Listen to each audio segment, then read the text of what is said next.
त्यांना काय त्रास होता अमृत घ्यायच्या अगोदर आणि अमृत घेतल्यानंतर काय फरक पडला हे आपण त्यांच्या तोंडून ऐकूया. तर सांगा मावशी, तुम्हाला काय त्रास होता अमृत घ्यायच्या अगोदर? मला पूर्ण अंगाला गांधी उठलेल्या होत्या, पूर्ण गांधी उठल्या होत्या. मी पूर्ण फलटण साखरवाडी दवाखाना केला, मला 10-15 हजार रुपये घालवले तरी मला फरक पडला नाही. रेश्मा मॅडम मला बडोदा बँकेपाशी भेटल्या, तिथं मला कर्ज मिळालं. मी महिनाभर त्याच्या विचार केला, मग मला वाटलं की ह्यात अमृत ज्यूस घ्यावं. मग अमृत ज्यूस घेतल्यापासून मला एक बॉटलमध्ये मला फरक पडला नाही, दुसऱ्या बॉटलमध्ये मला इतका फरक पडला, इतकं छान वाटलं ना. रियाज अमृत घेतल्यापासून आणि मला उल्हास वाटला, भारी वाटला आणि मोकळं वाटायला लागलं. माझा पूर्ण चेहरा काळपट झाला होता, पूर्ण माझ्या चेहऱ्यावर नुसता हलती फिरल्या ही असं म्हणजे चांगलं झालं, चांगलं वाटायला लागलं.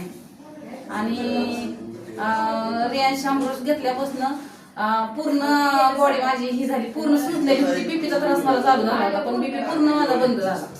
ओके, तर बघू शकतो आपण मॅडमच्या अंगावरती गांधी आल्या होत्या, चेहऱ्याच्या स्किनवरती प्रॉब्लेम आला होता, अंग सुजत होतं, बीपीचा त्रास होता तो पण कमी झाला. तर खूप सारे मॅडमचे प्रॉब्लेम कमी झाले आहेत.